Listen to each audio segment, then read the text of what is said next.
93.1 The Mountain, world-class rock for Las Vegas. I'm A.D. Roundtree, and I'm lucky enough to be joined in the studio today by a world-renowned comedian, a man who won Last Comic Standing many years ago, launching him into his storied comedy career, a man who's a writer, a sculptor, a painter, a Paralympic soccer star, the one, the only, original, Josh Blue. And Josh, you're here because you are playing Jimmy Kimmel's Comedy Club all weekend long. 2 shows tonight, 2 shows on Saturday, and a show on Sunday, right? Yes, sir, man. Thanks for having me on. Oh, welcome to Las Vegas. Oh, yeah, baby. So, yes. So, if you had to pick one moment, maybe it was seeing somebody on TV, maybe it was an experience you had, maybe it was listening to a record where you went, oh, comedy is it for me. I've got to make this my life. What would that be? Oh, man. You know, it was pretty early. I remember, watching some Eddie Murphy stuff back when I was a kid and just, laughing uncontrollably and then just being like, how do you do that for a living, you know? And then, it's kind of mystical, you know, when you're a kid, you're like, that's really a job you can have? Yeah. And then turns out it is. Yeah.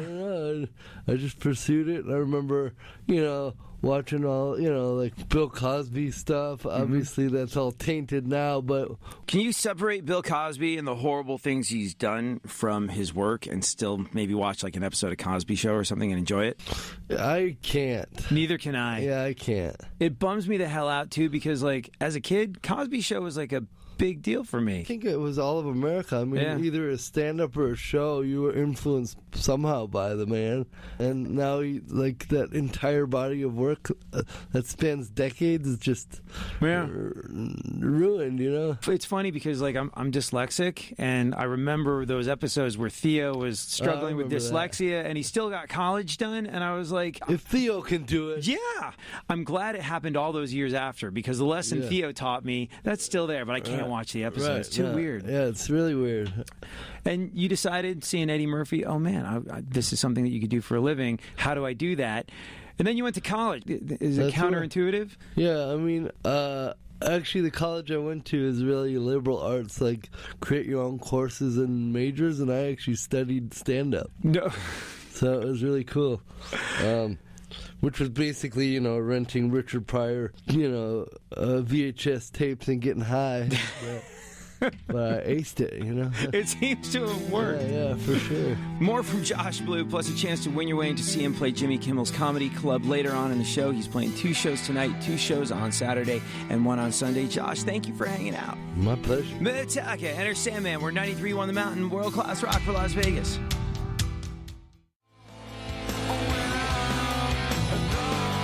93.1 The Mountain, it's A.D. Roundtree. We are here with comedian Josh Blue, who's playing Jimmy Kimmel's Comedy Club all weekend long. I've got your hookup for tickets in just a little bit. But when I found out you were coming in, I wrote down all the things that you'd done just to make sure I wasn't missing anything. And I wasn't. But I was like, holy crap. Artist, sculptor, stand-up comic, pro athlete. You were part of the Paralympic soccer team. You've taken a whole bunch of stuff that most people wouldn't have the guts to do and just went and did it. Yeah, that's the key to it, man. It's just actually a lot of people talk about what they want to do, and they just God, one day I'll do it. And then just do it, man. It sounds so crazy, but it really is that simple of just doing it. I mean, you actually have to have some talent and push behind it. A lot of hard work, It doesn't just fall in your lap. But, I love doing art, and I've sold a bunch of paintings and sculptures and stuff, which is so random to say. I make a living on artwork if I want. And then, the whole Paralympic team, I was on there for 8 years. Been to 9 countries playing soccer for the U.S. national team. What the hell is that? Well, it's just, I didn't even think of the fact that you deal with cerebral palsy on a regular basis, because having known of your work for a long time, that just sort of fades away into the background. But just even if you remove that from the situation, what you've accomplished in life just by going, F it, I'm going to do it, is really something. And then, you add that to it, and you go, holy crap, it's like Superman sitting here in front of me. It's really inspiring stuff. Thanks, man. Yeah, and you know what, man, to me, I won't say it's like a chip on my shoulder, but it's more like people have such a low expectation of what disability is and, what I should be able to do. And then I love just, blowing that out of the water. You couldn't even touch half this I've done. It's amazing. You have kids, right? You've got two kids, yeah. How old are they now? 11 and 9. Have they started to pick up on your "I can do it" attitude? In bugging me, yeah. They definitely picked up on that. You know, there's in that fun age where they're still just figuring out what they even like to do. But yeah, they're definitely little go-getters for sure. My daughter is 9, and I think she has a promising career as a stand-up. I really do. Mm-hmm. She's got the timing down. Whatever the gene is. Yeah, whatever that is, she's got it. And my son wants to be funny, but he's not quite there yet. Oh. Poor guy. Oh. Has he ever heard you say this? Yeah, maybe we shouldn't let him listen to this. Yeah. You know, what's funny is I do talk a lot of trash about my kids in my show, and in Denver they have a radio station that plays all comedy, and he listens to that all the time. Oh, no. And he's like, Dad, I heard a bit about me last night. Like, oh, sorry, man. Sorry, bro. What was the bit? I have so many. I don't even know which one he was referring to. But, I used to, with cerebral palsy, like, people like, didn't anybody tell you not to shake a baby? Like, I'm just holding him. Oh, my gosh. There's that one about the baby gates, on the stairs. You have one at the bottom and one at the top. So I just kept the kids on the stairs. Oh my gosh! It's funny though. Like I think it was Mike Myers, Shrek guy. Yeah. I think that he said he came from a really funny family, and the thing that made him want to be a comedian was his mom would be like, "Everyone's funny, not you, Michael. Don't try." And he said that's what he was like. Literally, I'll that's show what drove you. me. So maybe your son hearing this, going like, "Oh, Dad doesn't think I'm funny. I'll Watch show him." this. Yeah, Yeah, watch yeah. this. No, he's funny. He's a little prankster. He's more like that kind of mischievous funny. Like on April Fool's, he set an alarm at 2 a.m. and got up and just did a lot of stuff to the house. Like every single room had a booby trap. Like, I was like, dude, this is not okay, man. He put like jelly on the door handles, and it's like, what? Put tape on every toilet. Like, it's just insane, man. Yeah, I like the fact that he's probably old enough to be aware that his father lives with a situation where stability of surfaces is an important thing. He was like, the laugh's better than Dad being able to hold on to the door handle. Yeah, let's watch Dad fall down the stairs. That would be great. Baby gates, you say? Yeah. Payback, Dad. More from Josh Blue in just a little bit. It's Phil Collins in the air tonight. We're 93.1 The Mountain.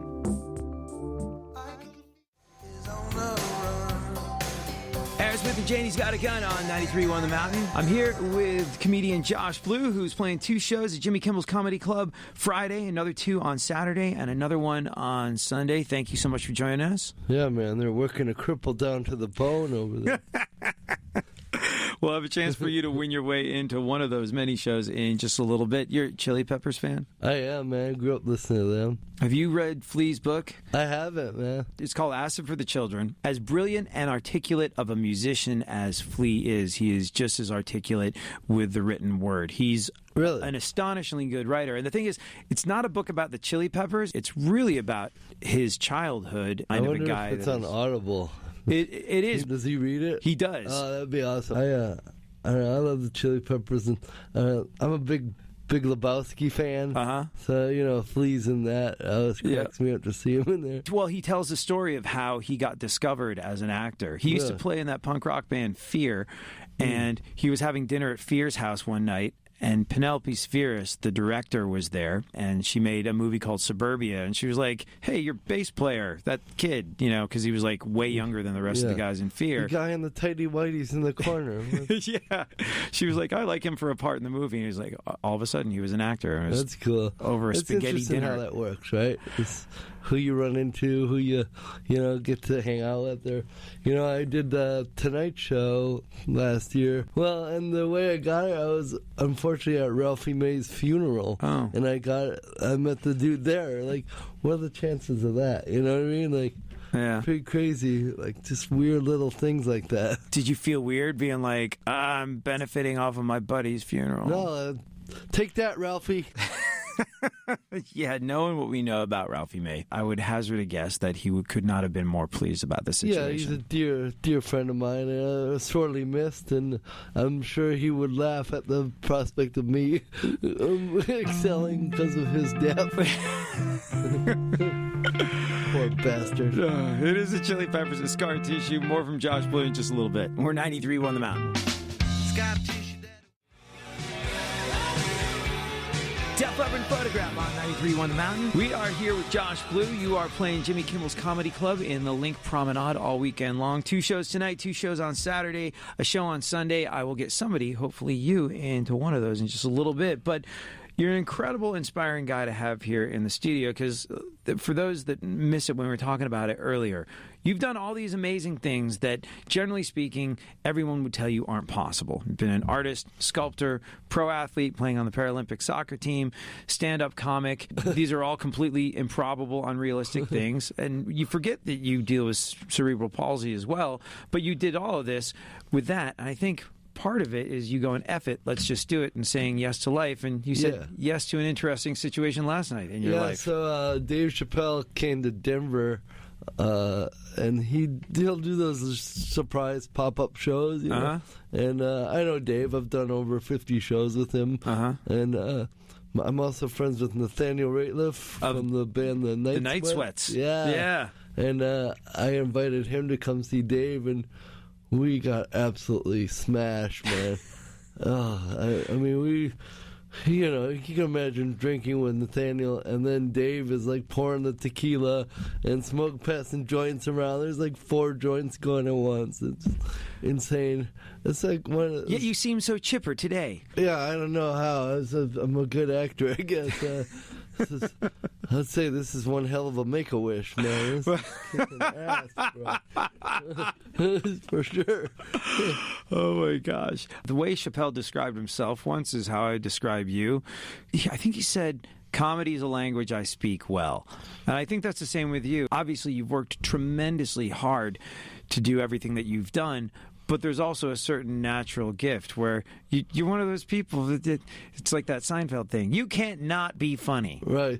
It's interesting. I would say there's 2 kinds of comics. There's like the kind of comic that can work really hard and get really good. And then there's like the natural, just the entity that whatever they do it just comes out funny. And I have no say in it. Like I'm not bragging I have this gift, but I do have the gift. You've got a gift. Whatever it is, I don't know how I got it, but I did. Well, you've got a tremendous gift, and you've also worked really, really hard to sharpen your skills. And, look, the proof is in the pudding. It's a big-ass deal that you're here with us today. And I'm also all too willing to throw myself under the bus for your entertainment. That's another big part of it, It's being self-aware, I think, is a lot of it, is seeing how other people see me, and like I know because of my palsy, like you're gonna have a preconceived idea of who I am.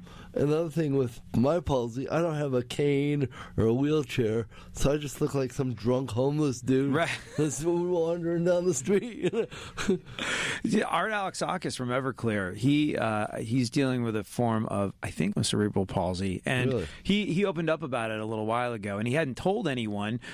But he also has a history of abusing drugs and alcohol, and people had seen him being like a little off kilter, a little off balance, maybe slurring his words a little bit, and went, "Oh, you fell off the wagon." He was like, "Well, actually, no. Here's the thing." Did. But it's here's the thing. And then it got ran over by the wagon. Well, it's funny because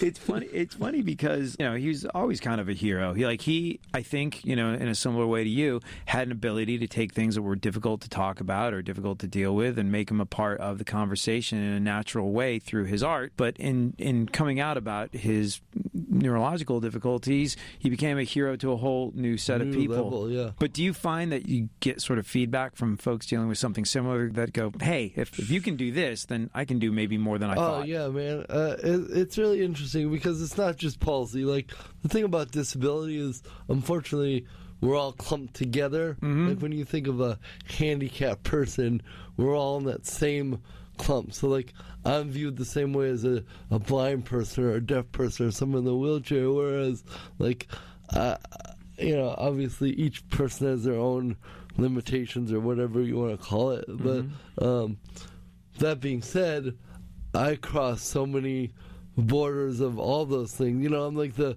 face of disability, or the spokesperson giving us a name basically, and showing you that, like, yeah, we move differently, but that doesn't mean we don't have the same feelings and emotions and all that. Well, that is, of course, unbelievably well said, and brings me to an interesting point. One thing that every last one of us does is laugh, and you will be laughing hard with Josh Blue at Jimmy Kimmel's Comedy Club if you're caller 9 to 702-248-4931. More from Josh in a little bit. We're 93.1 The Mountain.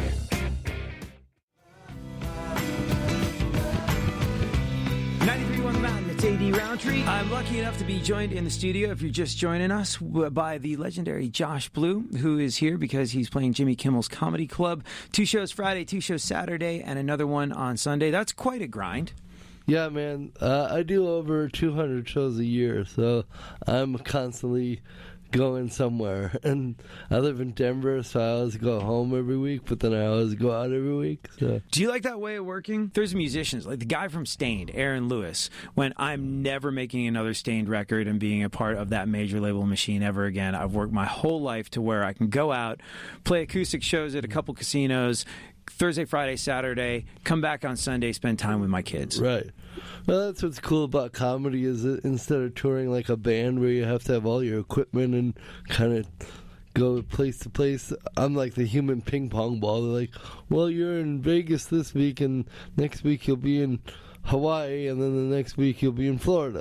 Like, it's all over the map. I've always admired guys like you so much. Whenever I get a chance to talk to a comedian that's made a real go of it. See, I was in bands before I got on the radio, right. And that always seemed kind of like a wussy version of getting on stage, because if something goes wrong, you can turn around and blame it on the bass player. Right. But you've got this incredible self-contained thing that you do where it's you, your microphone, your audience, and you win or lose on your own merits. Yeah, it's pretty crazy if you think about it that way. Like you said, a guitar player can always play the next riff, or if you, bomb, you only got yourself to dig out of that, But all right, so you do over 200 shows a year. When you do bomb, it's got to hurt slightly less, the power of averages. Well, I just try not to bomb. Right, That's the key. I've always had the gift of talking my way out of stuff, So, I won't say I've bombed the whole show in a long time, but there's a few dips here and there. Right. I better figure this out. Wait, wasn't your dad like a professor of something? Yeah, he was a French professor. Okay. And Was he also speaks 13 languages. 13? Yeah, so pretty crazy. That is crazy. And all my siblings, we all speak 3 languages, which is pretty cool. What do you... I speak French, and I also speak Wolof, which is the native language of Senegal, West Africa. I lived there when I was a kid. Tell me, say something. Yo, Nagadef. What'd you just tell me? Say what's up. Oh, right. Yeah. That's funny. It's actually my favorite language to speak. Can you be funny in the language of Senegal? Yeah, I can. It's pretty, it's a cool feeling to make people laugh in another language. It's gotta be. Wolof is a really playful language. It's really like ball busty. Like, I love it, man. Oh, that's so cool. Yeah, my dad, though, 13 languages is a trip. When you told your dad, hey, I'm going to go to college to study comedy, what did he make of that? Because he's clearly a very educated individual. He's like, I wanted you to be a brain surgeon. Cerebral palsy didn't let me do that, by the time my parents saw me do stand-up, I had already been doing it for a minute, and I was pretty good. So they were, I can imagine most parents would be a little unnerved, like, we just paid for you to go to college. Right, yeah. Just it away. But no, I have the gift, whatever that is, of just being able to be funny. It's so funny because for those that don't know, Josh has cerebral palsy. It's funny to mention the palsy in a radio interview pretty early, otherwise your listeners are like, that guy is wasted. Right. Pretty early in the day to be talking like that. What's interesting about the palsy is initially in my career I had to address it a lot more, and a lot of my material was about it just because it's a process of making the audience comfortable with it. But at this point, people are coming to see me. They know who I am. If you don't know, it doesn't matter because it's just funny, you know? Yeah, it's funny. I realized after you made the joke that I didn't think about it at all.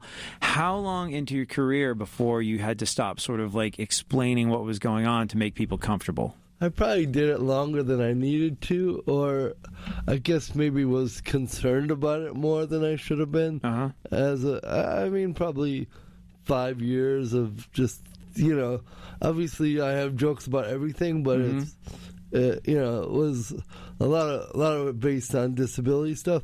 Now, that being said, everything I think of comes from the perspective of a disabled person, so this is what I know. Yeah, so it's who you are. It's right. I try to do my show from a Southern Belle point of view, but that didn't work out. So. Josh Blue is at Jimmy Kimmel's Comedy Club in the Link Promenade all weekend long. Go see him. It's Pat Benatar. It's Heartbreaker. We're 93.1 The Mountain.